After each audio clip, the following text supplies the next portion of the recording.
começar por ler uma mensagem que o nosso irmão Carlos Oliveira pediu para transmitir hoje. Já estamos no estudo, mas também como o tema que nós temos estado a tratar tem sido a oração. Temos aqui uma mensagem do nosso irmão Benjamin Brush, que o irmão Carlos pediu para comunicar aos irmãos. Então escreve o nosso irmão Carlos: Olá, preciso irmão, amigo e conservo, remeto-te o que recebi do irmão Brush do Brasil para comunicares aos irmãos no estudo de quarta. Também já o português não é o melhor, mas vou tentar transmitir. Peço para mandar um abraço aos irmãos na quarta. E no versículo 3 de Colossenses diz para orar por vós. E tenho um pedido: orem por uma senhora idosa, mãe de um amigo que teve um derrame. É uma senhora idosa, a Dona Angelina, que tem 85 anos, e também pelo seu filho, que trabalha com o nosso irmão Benjamin e está a tentar, está a aproveitar a oportunidade de compartilhar o amor de Cristo. Este jovem de 39 anos, e ele diz que manda um abraço e ora sempre por todos da Quinta de Conde, e também pede para orar por questões profissionais. Ele está a tentar arranjar um emprego não tão pesado fisicamente, e pondo em prática aquilo que nós temos aprendido. Vamos também orar por este nosso irmão que nos acompanha, para quem nós, tal como para o nosso irmão Alberto, mandamos sempre um abraço, do tamanho do Oceano Atlântico que nos separa, mas o amor de Cristo que nos une é muito maior. E vamos então orar por este nosso irmão, por este amigo, pela sua situação de trabalho, mas também pelo seu amigo e pela mãe deste amigo. Vamos então. Muito bem, nós temos estado a marcar passo, felizmente, ao ritmo de, como tenho dito algumas vezes, tal como Jacó disse ao seu irmão Esaú, ao ritmo das crianças e do gado, devagarinho, para apreciar a riqueza da palavra de Deus. Então nós temos estado aqui à volta do versículo 3, 4, talvez alguns já queiram entrar no 5, não sei, mas é interessante, muito interessante, esta expressão do apóstolo Paulo de dar graças. Alguém que visse Paulo a dar graças e não soubesse do estado em que Paulo estava, poderia dizer que Paulo está grato porque a vida lhe corre de feição, lhe corre bem. Mas vemos que Paulo dava graças estando numa prisão, estando numa situação pela qual nós nem sonhamos. Passar por todas estas situações que o apóstolo Paulo passou. E ali está o apóstolo Paulo, tal como vemos em Filipenses, uma pessoa presa, doente, abandonada, aquilo que eu costumo chamar o jackpot da miséria, tudo, humanamente falando, o pior possível. Vemos um apóstolo a falar de alegria em Filipenses. E vemos aqui também, no mesmo estado, a dar graças a Deus. Não pelas suas circunstâncias, se bem que ele até poderia compreender que as circunstâncias em que se encontrava até eram mais proveitosas para o Evangelho, por causa da possibilidade que ele tinha de expor o Evangelho a pessoas que de outra forma não teria. Mas ele dava aqui graças a Deus, Pai de nosso Senhor Jesus Cristo, orando sempre por vós. E pensemos nós, se Paulo nos pudesse ver como igreja, aqui em Quinta de Conde, se daria graças por nós, ou se teria de começar como começa aos Coríntios, e não começa a dizer dou graças. Creio que aos Coríntios não diz dou graças a Deus, creio que não.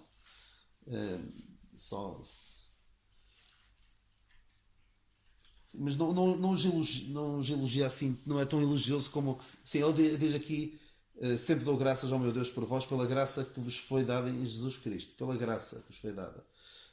Mas se calhar não tinha tantos motivos, porque, porque ele tinha ouvido da vossa fé em Cristo Jesus, ele tinha razões para dar graças, porque tinha chegado aos seus ouvidos boas notícias, no geral boas notícias, apesar de ter ali alguns pormenores que precisavam, algumas arestas precisavam de ser limadas. E será que de nós chegariam boas notícias ao apóstolo Paulo? De que estamos firmes na verdade, de que estamos, como vamos ver no versículo 4 e 5, pessoas que aceitamos a mensagem, ou seja, a fé em Cristo Jesus. Depois isto vê-se na prática, na caridade que temos para com todos os santos, e vivemos com esta esperança no versículo 5 que está reservada nos céus. Será que é assim? Porque uma igreja que funciona tem de ter estas características: a fé, a caridade e a esperança. E já lá iremos. Alguns já estarão a pensar numa passagem que fala exatamente estas três características: a fé, não exatamente por esta ordem, a fé, o amor e a esperança. Paulo diz que orava sempre por eles, e nós sabemos que Paulo não era de falar da boca para fora apenas. Por exemplo, nós vemos que Paulo também dizia que orava pelos crentes em Roma. E se nós formos a ver, Paulo cita dezenas de pessoas na igreja de Roma. Imagina que alguém diz que está a orar pelos crentes na Quinta de Conde. E depois perguntamos, algum em especial? E depois não souber dizer o nome nem de uma pessoa dessa igreja. Talvez não seja tão fácil de acreditar que essa pessoa de facto está a orar pelos crentes em particular. Talvez ore: Senhor, lembra-te dos crentes da Quinta de Conde. E uma oração assim muito vaga. Mas Paulo, o que diz ali aos crentes de Roma, diz de uma forma tão pessoal, cita as pessoas por nome e até tece alguns comentários sobre algumas delas. Fala de Febe, fala daqueles nomes até um pouco esquisitos que vemos lá, mas várias pessoas. E ele faz, de vez em quando, faz algumas, por exemplo, Rufo, eleito no Senhor, e a sua mãe e minha, saudai-os da família de Narciso, que estão no Senhor. Ou seja, percebe-se que ele conhecia-os. Talvez tivesse até uma lista de oração, os nomes das pessoas, e depois ia falando com Deus acerca destes crentes. Ou seja, ele dizia que orava, e queremos nós que orava mesmo. Não é como infelizmente acontece com alguns. Até há uma história de alguém que a congregação estava a cantar uma música acerca da oração, dizer: irmão, estou a orar por ti. E no final do culto, quem estava a dirigir, no final de cantar este cântico, a pessoa que estava a dirigir o culto pergunta a uma determinada pessoa: então, irmão, está a orar por quem em particular? E ele foi sincero e disse: não, eu só estava a cantar. Ou seja, a oração era só da boca para fora. E é triste quando assim é. Porque isso não é uma forma de não mostrar amor. Porque quando nós amamos, nós oramos.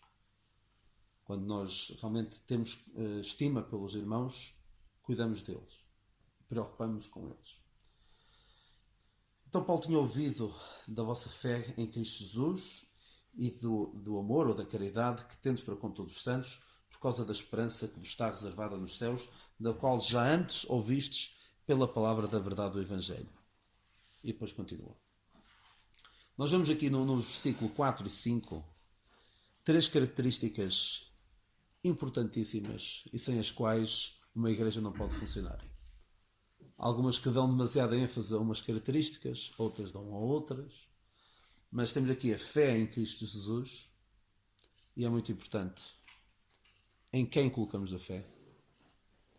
Não adianta de nada nós colocarmos a nossa fé num objeto, numa pessoa, numa organização, porque porque elas podem falhar. Por isso é que o apóstolo diz que nós devemos olhar para Jesus, autor e consumador da nossa fé.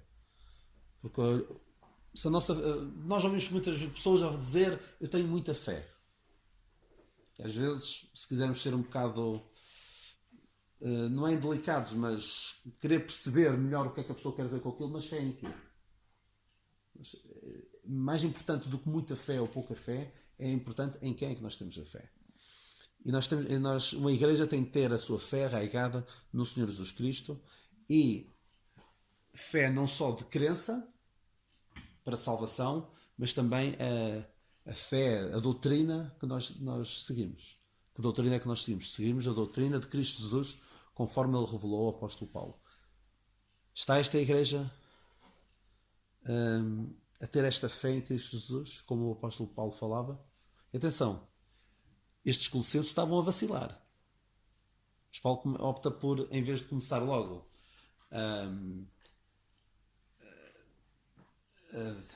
dar ao... Malhar no ferro frio. Exatamente, a descascar um bocado, a ralhar. Nós vemos como o apóstolo Paulo faz isso. Nós vemos até aos Filipenses, antes dele abordar aquela questão muito delicada, está aqui nesta mesma, na página anterior, de Evódia e Síntique, ele começa por elogiá-los, começa por preparar o terreno para depois dizer que vocês, espero melhor de vocês. Então o apóstolo Paulo relembra e alegra-se e dava graças a Deus por causa da fé, porque eles tinham aceitado a mensagem da graça de Deus, e com algumas exceções, e que Paulo veio corrigir, estavam a seguir a verdade do Evangelho. Temos que pensar, estamos nós na fé, como o apóstolo Paulo dizia, examinar-vos se estáis na fé. Está a igreja a seguir os ensinamentos do apóstolo Paulo? Nós sabemos que muitas igrejas, Paulo não poderia dizer isto. Infelizmente, à nossa volta, nós vemos igrejas que estão a deixar a verdade.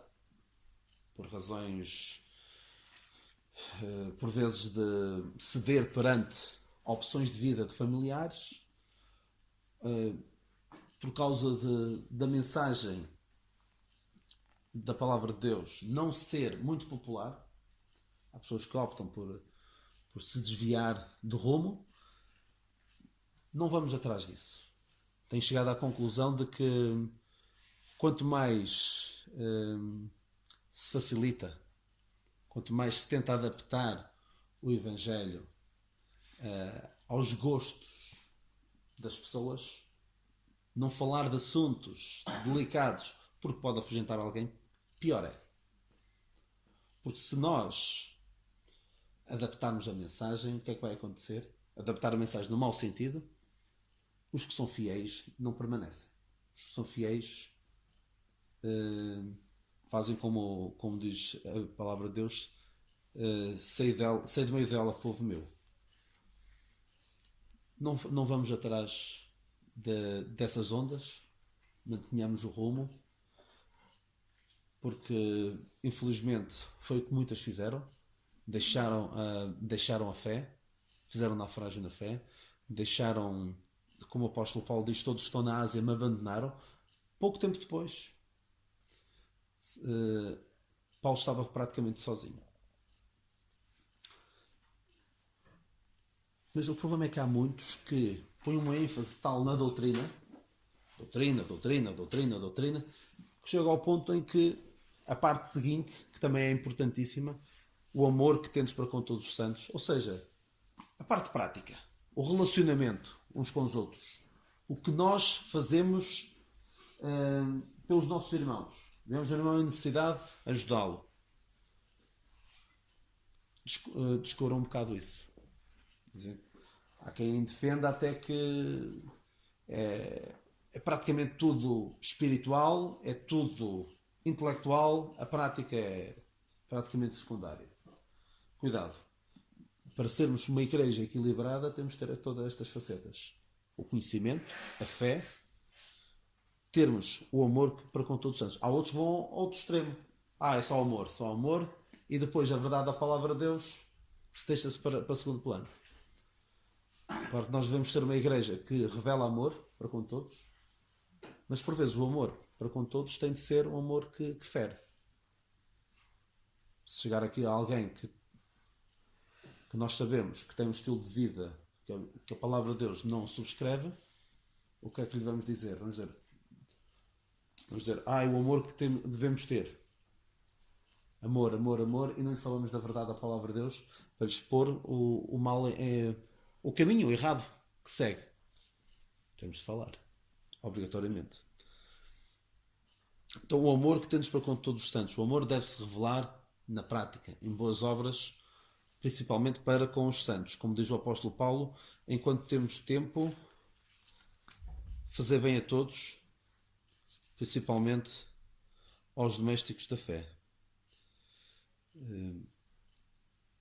E em Gálatas 6:10, então, enquanto temos tempo, façamos o bem a todos, mas principalmente aos domésticos da fé. Isto deve ser natural. Para sermos uma igreja equilibrada, devemos ter também isto. E por causa da esperança que vos está reservada nos céus. Nós sabemos que temos uma esperança, e esta palavra esperança é uma... Por vezes a palavra de Deus tem certas palavras que têm um uso diferente do uso comum. A palavra esperança, eu espero que seja assim. Já agora, um parênteses.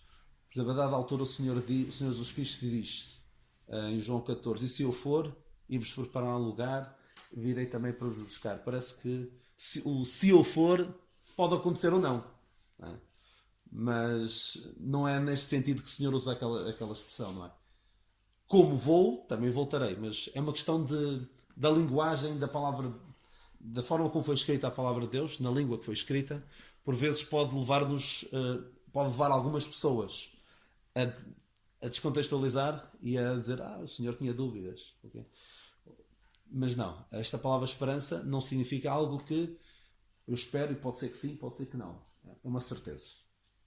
Uma certeza inabalável que nos está reservada nos céus. Nós sabemos que esta é uma das passagens que nos fala da nossa eternidade com o Senhor Jesus Cristo, nossa eternidade nos céus. E é algo que deve também afetar a nossa vida. Viver nesta esperança, nesta certeza, esta bem-aventurada esperança, como o apóstolo Paulo diz a Tito,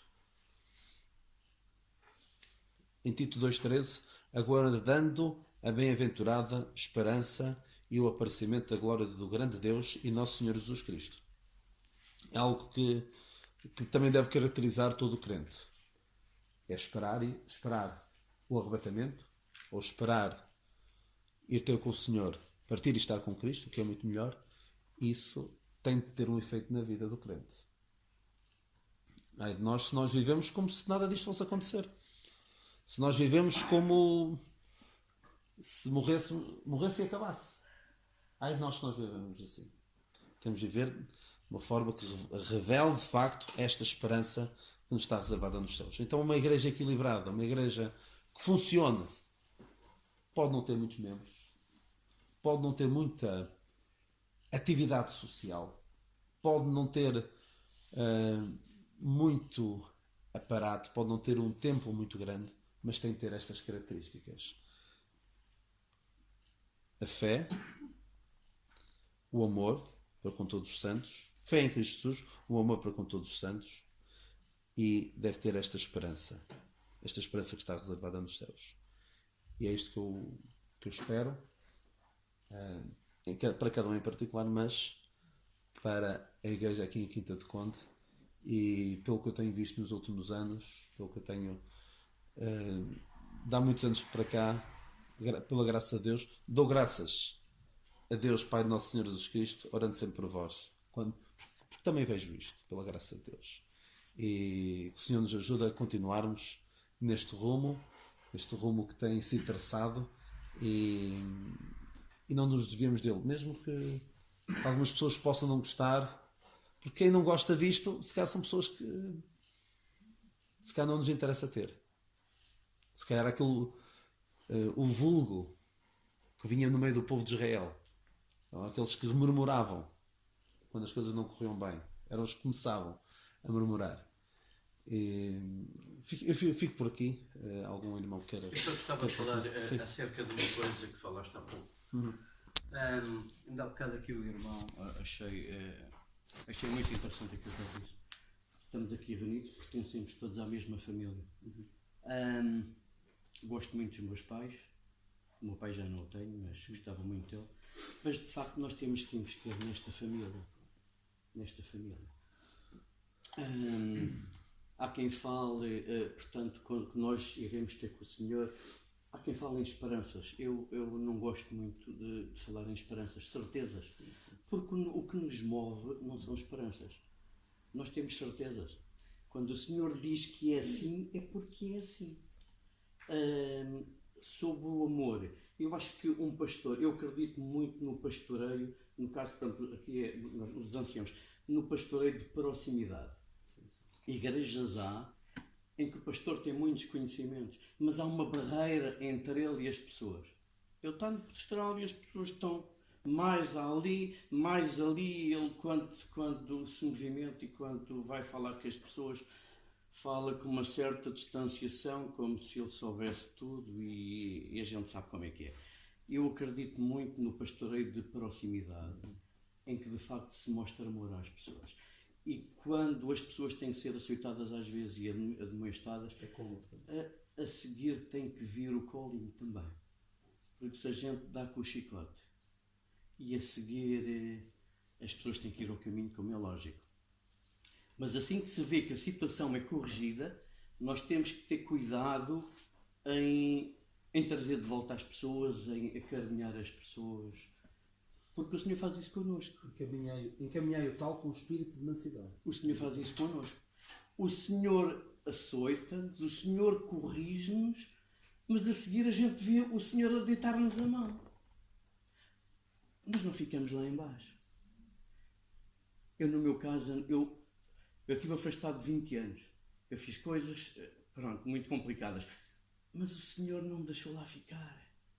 Ele aceitou, mas Ele foi-me lá buscar.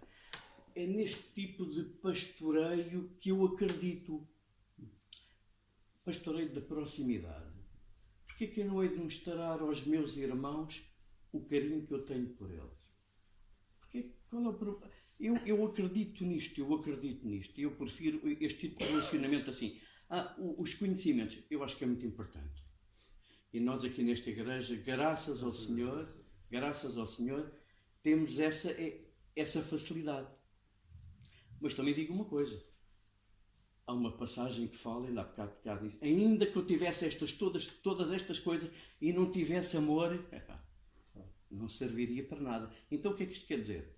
Eu posso ter muitos conhecimentos. De facto, eu posso ter umas características espetaculares. Se eu não tiver amor para os meus irmãos. Eu já assisti em várias igrejas, alguém a vir aqui à frente e falar de amor. Mas essa pessoa não estava com ninguém. E aquilo que eu pensei, por certo, muitos pensaram. Ora, este indivíduo, que é um indivíduo que a gente sabe como é que ele é, e agora vi falar de amor, por certo, ninguém o ouve. Ninguém aceita aquilo que ele está a dizer. Muito mais importante que as minhas palavras são os meus atos. Os meus atos vão à frente das minhas palavras. Porque se não for assim, ninguém acredita naquilo que eu digo.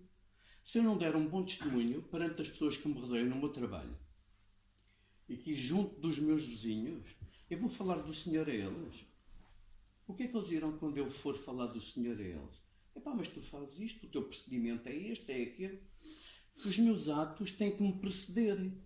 Porque se assim não for, nada feito. Por isso é que eu digo, o nosso testemunho, a nossa forma de estar.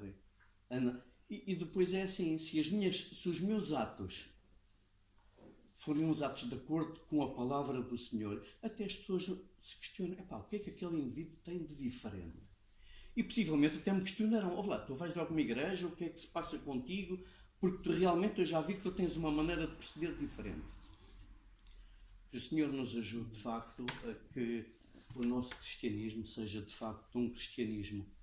Eu acho que o amor os conhecimentos é muito importante, mas o amor tem que acompanhar também na dose certa, porque se assim não for, na Omeca, eu vim da Omeca, eu quando vim para esta igreja de Quinto Conde, eu estive na Omeca. Eles não tinham os conhecimentos que nós tínhamos aqui, mas o amor que eles tinham pelos irmãos, era uma coisa, era uma coisa. E eles cativavam-nos. Agora a gente apercebe-se da falta de conhecimentos que eles tinham. A gente na altura não se apercebia porque não tínhamos os conhecimentos que temos agora, graças ao Senhor. Mas eles cativavam as pessoas. E as pessoas eram levadas a crer na pessoa bendita do Senhor Jesus Cristo e era-lhe ministrado o Evangelho. Em certos assuntos não sabiam fazer as divisórias como a gente sabe, graças ao Senhor. Mas as pessoas convertiam-se,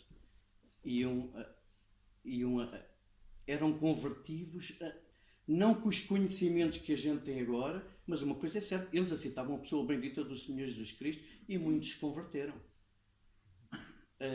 Na Omeca tive o privilégio de ouvir muitas vezes o nosso irmão José Elídio Freire. Era uma maravilha aquele irmão. Agora me apercebo também das lacunas que ele tinha. Porque a gente percebe, porque aqueles irmãos, das ditas igrejas dos irmãos, eles tinham determinadas lacunas e determinados pontos em que eu penso que eles até evitavam tocar lá, porque quando as coisas eram muito esmiuçadas, eles não tinham conhecimento para dar a volta. Então eles ficavam às vezes pela rama só, quando não tinham conhecimento. Mas o amor que estes irmãos tinham, o José Elídio Freire e outros irmãos mais antigos, era comovente. A forma como eles iam ter com os irmãos, como eles os abraçavam, como eles se relacionavam com eles. Irmãos de facto que foram uma grande bênção. Portanto, quando tu tocaste nesse ponto, o amor por todos os irmãos é muito importante. É muito importante. Permite-me só um comentário. É possível, como aconteceu nessa igreja onde esteve, as pessoas serem atraídas para Cristo sem grande conhecimento. Mas salvavam-se. Exato. Sim. Desde que a mensagem da graça de Deus não tivesse sido adulterada. Que em alguns casos, em alguns sítios, é completamente adulterada. O Cristo crucificado e ressurreto não é pregado. E aí é complicado, mas não é o caso. É possível as pessoas serem atraídas para Cristo havendo um conhecimento deficiente. Agora, as pessoas serem atraídas para Cristo numa igreja em que, tudo bem, prega-se o mistério com toda a perfeição, mas há uma frieza, há quase um desdém para com quem chega aqui de novo. Como é que as pessoas podem ser atraídas para Cristo? Tem aqui a palavra-chave que é o equilíbrio. Uma igreja equilibrada tem de revelar todas estas facetas. O conhecimento, o amor e a esperança. E se tivermos o conhecimento e tivermos o amor, certamente vamos ter ocasião para, como diz o apóstolo Pedro, antes santificai a Cristo como Senhor em vossos corações e estáis sempre preparados para responder com mansidão e temor a qualquer que vos pedir a razão da esperança que há em vós. De facto, eu não amar os meus irmãos, como é que eu posso vir aqui à frente? Claro. Exatamente. E sobre a esperança, há um cântico que nós vamos cantar que é o No Mundo a Gente Chora de Tristeza. Depois, a dada altura no refrão, o original diz: vivo na esperança de ter um novo lar. Houve alguns que, para reforçar, porque esperança pode passar ali a ideia de algo que pode ou não acontecer. Vivo na certeza. Eu prefiro a certeza. Exatamente. Porque é uma certeza, de facto. As promessas de Deus são certezas, não são algo garantido. Porque a esperança tem, a esse ponto que tu estás a dizer, poderá ou não acontecer. Mas o Senhor não nos diz isso. O Senhor diz aquilo que o Senhor diz é mesmo para nós acreditarmos que é mesmo assim. Portanto, o Senhor fala-nos em certeza, não nos fala em esperança. Exatamente. No meu caso, só volto a repetir mais uma vez a pergunta, mas só para eu, digamos, ter um melhor entendimento e compreensão. É esse mistério que vendia eclesiasticamente, assim se pode dizer, de alguém, ou os irmãos que pastoreavam, por exemplo, é como aqui que de facto tem os seus trabalhos, aquilo era assim, a igreja onde eu ia, e que continua pela graça do Senhor, era a igreja dos irmãos, que continua no castelo, de onde veio o nosso irmão José de Carvalho. Portanto, fica ali uma igreja na rua. Epá, eu não, até já nem sei o nome daquilo, porque acho que eu até já não estou de nome.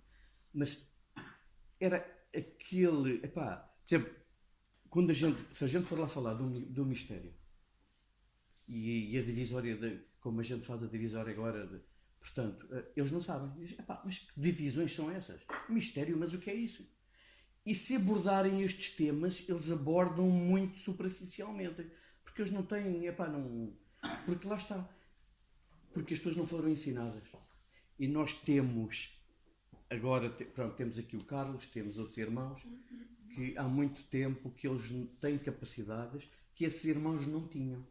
Mas uma coisa é certa, eu estou convencido que as pessoas que ouviam a palavra e que era-lhes dito que se acreditassem na pessoa bendita do Senhor Jesus Cristo e que Ele tinha morrido por eles e tinha pago o preço na cruz do Calvário, que eles eram salvos. Era isso que era dito às pessoas.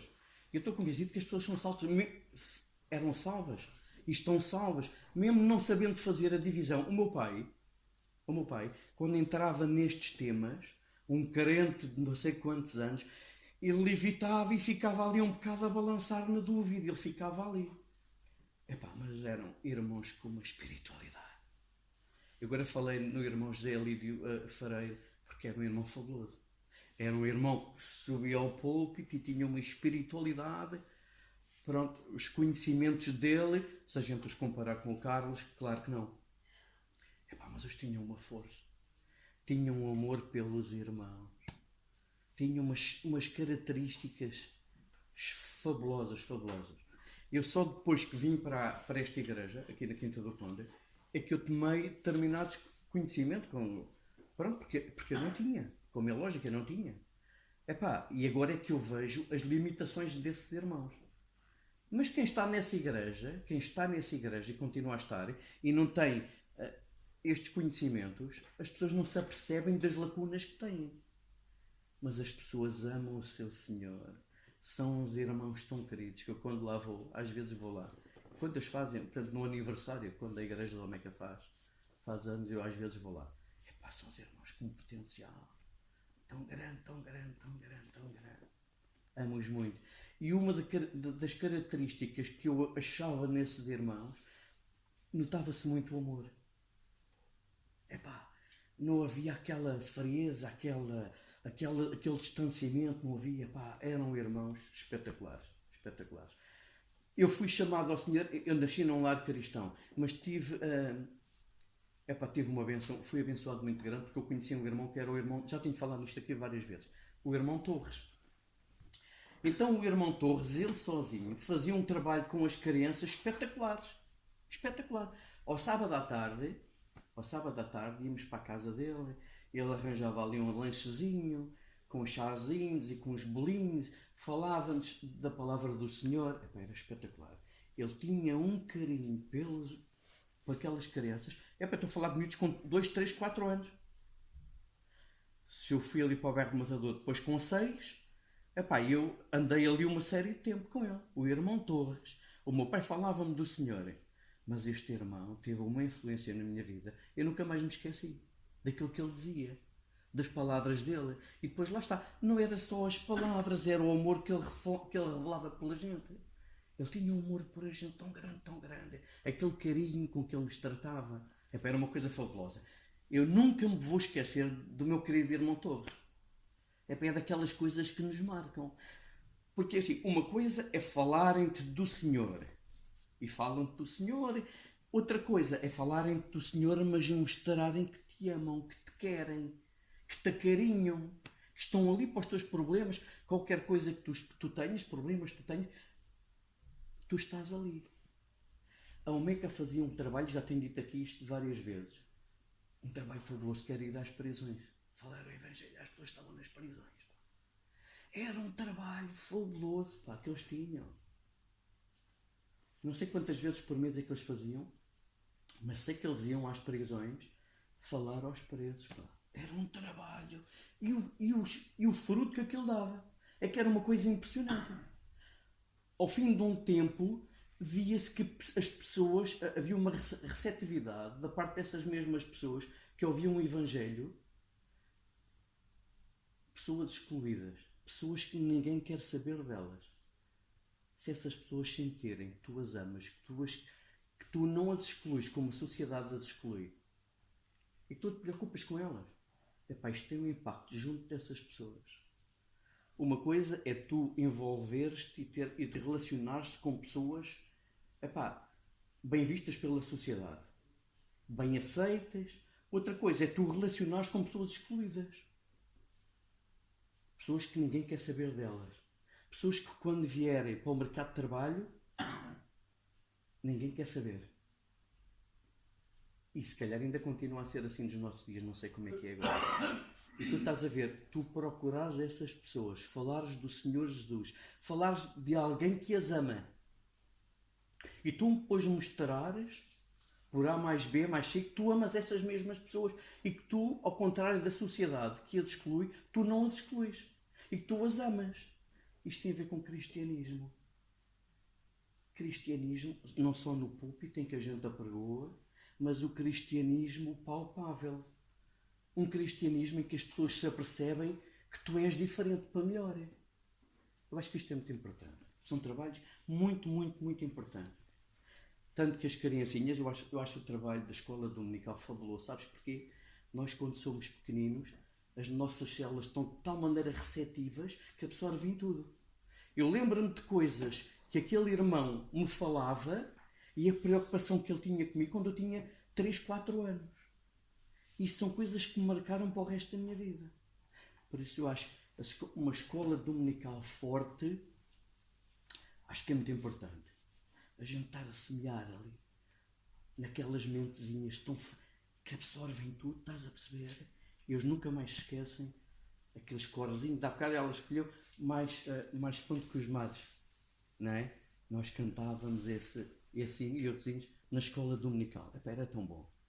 E o amor que tu podes revelar por uma pessoa, por um irmão, é tão importante. Mas não é para que eles estão bem na vida. Eles também. Mas para que eles estão mal na vida. E que têm problemas. E que ninguém quer saber deles. E que não sabem falar. E que são pobres. E que não têm dinheiro. Porque a gente ter com aqueles que estão bem. Epá, agora a gente a beirar-se daqueles que ninguém quer saber deles. Epá, é muito importante. E isso marca as pessoas. Epá, olha, os outros não querem saber de mim e fora. Epá, mas eles preocupam-se comigo. Epá, às vezes, epá, irmão, pá, você, epá, há algum problema? Epá, o que é que se passa consigo? A gente a beirar-se da pessoa. E fazemos com que essas pessoas partilhem os problemas que têm connosco. Uma palavra amiga. Serem ajudados. O trabalho que está a fazer agora aqui na igreja. Em que está, exatamente. Epá, é tão importante. É tão importante. Por trás do auxílio que se presta às pessoas, a gente depois falar da pessoa bendita do Senhor Jesus Cristo. E eles verem que nós somos diferentes para melhor, que nós nos preocupamos com Ele. Mas sobretudo nós também nos preocupamos aqui com os irmãos que estão aqui na igreja. Que o Senhor nos ajude e nos abençoe. Epá. E que nos livre de nós sermos hipócritas, fingidos.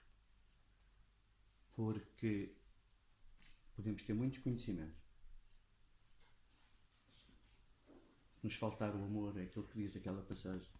Podemos ter tudo, pá. Se nós não tivermos amor pelas almas, amor pelos irmãos, o nosso cristianismo é um cristianismo balufo. E depois vou à frente falar de amor. Alguém acredita em mim? Alguém acredita? Eu trato mal e depois chego aqui à frente e vou falar de amor para os irmãos. Trato mal a ti e aos meus irmãos que estão aqui, depois vou falar de amor aqui à frente. Mas alguém acredita em mim? Os nossos atos têm que nos preceder. Enquanto não for assim, o nosso cristianismo não vinga em lado nenhum porque ninguém acredita em nós. Sim, até há uma passagem, eu não sei qual, mas alguém sabe, que diz que a ciência ou o conhecimento incha, mas o amor edifica. Exato. Nós devemos ver a importância. Mas só ainda relativamente ao Almeida, irmão. O pastoreio é feito por irmãos que têm profissões seculares e dão, digamos, depois o seu tempo à igreja, ou de facto estão dedicados a 100% não. Não. Tem profissões, como o meu pai tinha. O meu pai também era ancião lá.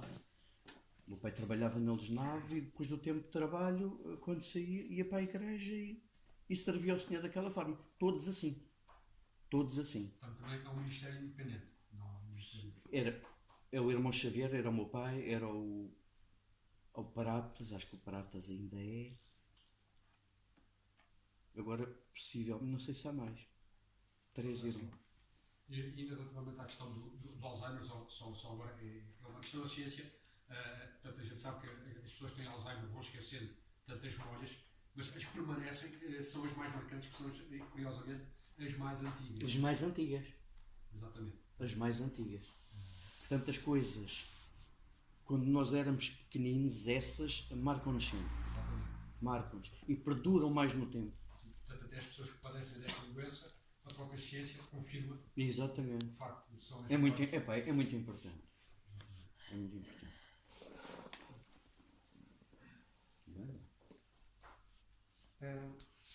Um bocado no seguimento disto,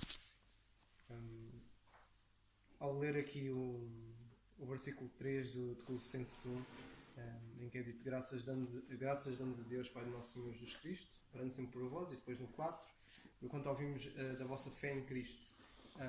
Eu tenho estado a ler um livro acerca de Jó, que aluguei aqui na biblioteca, e há uma parte em que o autor, que é o Charles Swindoll, em que ele fala da aflição de Jó, e de Jó, apesar da aflição dele, ele tinha 3 amigos que o foram visitar, tiveram cerca de 7 dias e 7 noites a observá-lo só, e depois, quando abriram a boca deles, foi só para deitar Jó mais abaixo do que ele estava. E sabemos que Jó já estava numa aflição, e aqueles amigos ainda pioraram a aflição dele. Mas uma coisa que me tocou, que ele falou muito, foi que Jó, a certa altura, ele pediu a Deus por um árbitro. Ele pediu de certa forma, estava a rogar, para que houvesse alguém que servisse de mediador entre Deus e ele. Ele próprio diz em Jó, no capítulo 9, versículo 33, porque ele não é homem como eu, no versículo anterior, a quem eu respondo vindo juntamente a juízo. Ou seja, ele tinha a consciência plena de quem Deus era, e ele sabia que se estivesse perante Deus, a única coisa que ele ia obter era juízo, e um juízo merecido. E ele depois, mais à frente, no versículo 33, logo no versículo a seguir, ele diz: não há entre nós árbitro, não há entre nós um mediador que ponha a mão sobre nós, que interceda por um e pelo outro. Não há alguém que faça, de certa forma, negocie. E isto mostra-nos que Jó, já naquela altura, ele percebeu uma coisa que nós temos hoje e se calhar muitas vezes esquecemos, e que é o facto de que nós temos o Senhor Jesus Cristo. E o Senhor Jesus Cristo é este árbitro que nós temos, é este mediador que nós temos, que mesmo quando estamos aflitos, em qualquer situação, sabemos que podemos dar graças, e quando Paulo diz graças damos a Deus, Pai do nosso Senhor Jesus Cristo, e eu já tinha falado uma outra vez que o Senhor Jesus Cristo, Paulo, ao fazer esta relação, Deus, Pai do nosso Senhor Jesus Cristo, mostra sempre esta união entre o Senhor Jesus Cristo e o Pai, e mostra que o Senhor Jesus Cristo é o nosso mediador. Nós só podemos dar graças a Ele ou ir ao Pai pelo Senhor Jesus Cristo. E Jó, há muitos anos, percebeu que precisava disto e que não tinha. Não havia este árbitro, não havia este mediador. Ele depois, um bocadinho antes, no mesmo capítulo, no capítulo 9, mas no versículo 2, ele diz: na verdade, sei que é assim, porque como é que se justificaria o homem para com Deus?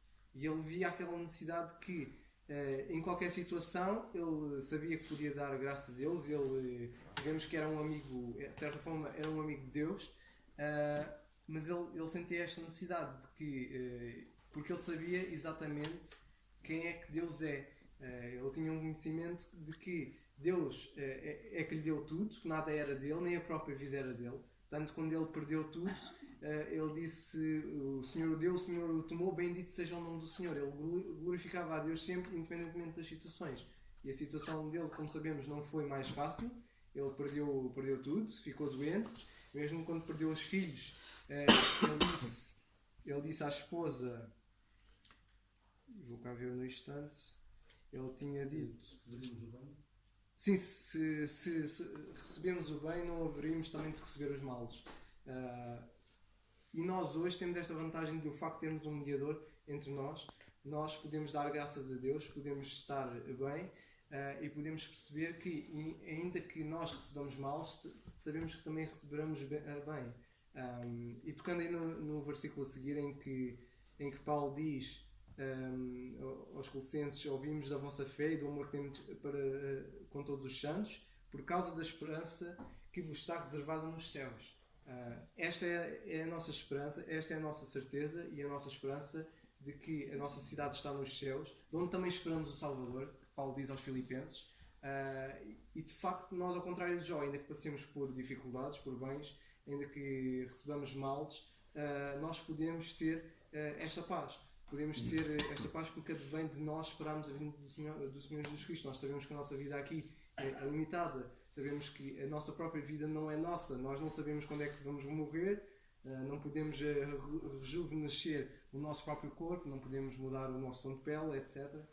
Ainda que alguns tentem fazer por meios através da medicina e que depois dão-se mal.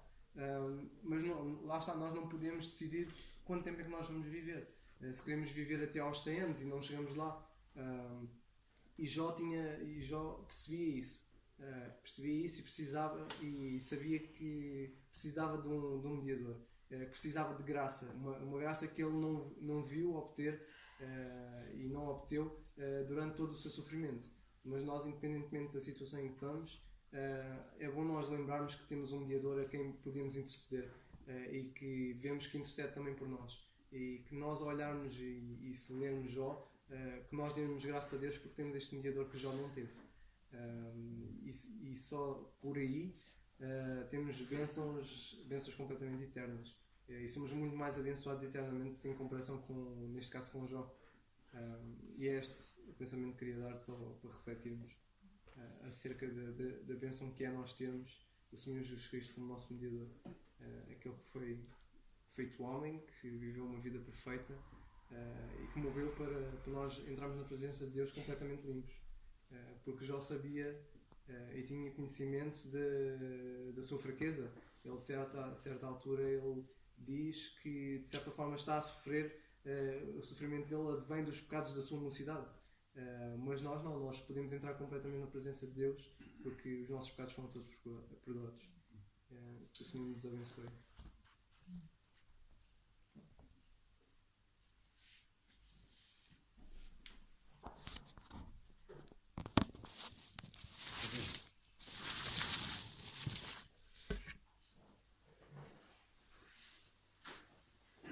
Eu tinha ali gravação.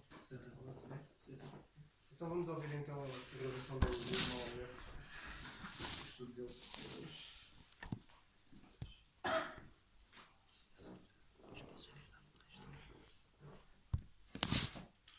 Algum irmão quer dar mais algum pensamento?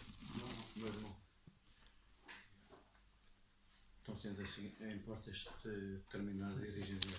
Eu vou só lembrei-me agora de um pensamento ainda sobre a gratidão. O apóstolo Paulo começa este trecho que estivemos a estudar por dar graças. Dizia um irmão nosso que a gratidão é a cura para a depressão. Quanto mais nós formos gratos, como diz o cântico, cada bênção nos convém contar. Quando nós fazemos um esforço para pensarmos nas coisas que temos e pelas quais devemos dar graças, percebemos o quão loucos somos por resmungarmos, por sermos crentes resingões. Isto corre mal, aquilo corre mal. Paremos um bocadinho para pensar naquilo que já temos, naquilo que temos certo, e certamente devemos não vou dizer que uma depressão não é uma coisa leve, né? Atenção, não é isso, mas passa muito por compreendermos aquilo que temos, pela graça de Deus, por aquilo que temos certo, não só esperamos, mas temos como garantido. E Era só isso. Queridos irmãos, gostaria de compartilhar o verso 4 do capítulo 1 de Colossenses. Chamo sua atenção para a palavra amor. Uma palavra muito usada, mas sem o devido cuidado e conhecimento. O Novo Testamento foi escrito originalmente em grego. A língua grega usa palavras diferentes para descrever os vários significados do amor. Uma delas é eros, palavra usada para expressar o amor íntimo entre um homem e a sua mulher. Na época do Novo Testamento, essa palavra tinha se tornado tão aviltada pela cultura que não é utilizada sequer uma única vez em todo o Novo Testamento. Desvirtuada de seu sentido, levou os pecados terríveis. A palavra grega para imoralidade sexual é porneia. Abrange essencialmente a gama do pecado sexual: adultério, prostituição, homossexualidade e outras coisas, que estudaremos quando chegarmos no capítulo 3, verso 5. Agora, uma outra palavra grega para amor é filéu. Ela se refere mais ao afeto partilhado entre famílias, amigos. Enquanto eros está mais associada com desejo, libido, filéu pode estar mais associada com as emoções do coração, metaforicamente falando. Sentimos amor por nossos amigos, familiares, obviamente que nos motiva a querer tratá-los com bondade, ajudá-los a ter sucesso. No entanto, filéu não é sentido entre pessoas que estão em inimizade uma com a outra, de quem não gostamos. Diferente destas ambas, há uma terceira palavra para o amor: ágape, que aparece aqui em Colossenses 1, verso 4, e praticada por esta igreja. Aqui é o ponto importante. Geralmente definida como amor abnegado. É o amor que faz as pessoas agirem e terem em vista o bem-estar dos outros, independente do custo pessoal. Algo impossível por nós mesmos. Mas como ter este amor supremo? Biblicamente falando, ágape é o amor que Deus mostrou a seu povo em enviar o seu Filho, Jesus, para morrer por nossos pecados. É o amor que se concentra na vontade, não nas emoções ou desejo. Este é o amor que Jesus manda os discípulos demonstrarem por seus inimigos. Lucas 6:35. E isso parece impraticável. Será que é para mim? É para você também? Em Romanos 5:8, Paulo nos diz que Deus prova o seu amor para conosco, pelo fato de ter Cristo morrido por nós, sendo nós ainda pecadores. A Bíblia ensina claramente que Deus é amor e que Deus demonstra o amor. 1 João 4, verso 8 e 9. Aquele que não ama não conhece a Deus, porque Deus é amor. Esse amor ágape é o que mais reflete a natureza da Trindade. É o tema da Bíblia. Para saber como podemos viver este amor, basta entender o texto de Gálatas 5, 22 e 23, que fala sobre o fruto do Espírito, que define melhor este amor e como ele brota no coração. E era esse amor que a igreja em Colossos estava vivendo e impactando em seu tempo. Na passagem, o fruto do Espírito, que é amor, alegria, paz, longanimidade, benignidade, bondade, fidelidade, mansidão e domínio próprio, é apresentado em contraste com as obras da carne. Obras são coisas produzidas pela energia humana, pelo esforço, pela vontade própria, enquanto um fruto é produzido pelo ramo que recebe sua seiva do tronco. Assim podemos entender que as obras da carne podem ser as coisas da erva daninha, que impede que o fruto do Espírito se manifeste. São os esforços em criarmos um fruto artificial, uma mera aparência da obra do Espírito Santo em nossa vida. Eu digo que é uma espécie de amor artificial, falso, sim. Agora, o fruto do Espírito, ele é cultivado por meio de uma atitude, um andar em espírito, enquanto as obras da carne vêm por meio de uma concessão, de ceder, dar lugar à carne para que ela se manifeste. O fruto do Espírito acontece quando nos alimentamos da palavra e permanecemos firmes em Cristo Jesus. É por isso que precisamos beber constantemente água pura da palavra de Deus, a Bíblia, para que esse fruto seja cada vez mais manifesto em nós e entre nós. É esse amor que é o único combustível que move uma igreja e que evidencia que Deus está presente. É claro que não é uma tarefa fácil para praticar este amor. Eu, Alberto, reconheço minha falta. Realmente amar a quem nos ama é fácil. Difícil é amar a quem nos tem por inimigos. O amor é a marca do cristão. João 13:35. Nisto conhecerão que sois discípulos, se vos amardes uns aos outros. Que na misericórdia de Deus possamos vivenciar esse amor abrangente a todos os santos e a todos os irmãos. Que Deus tenha misericórdia e plena graça a todos nós. Amém.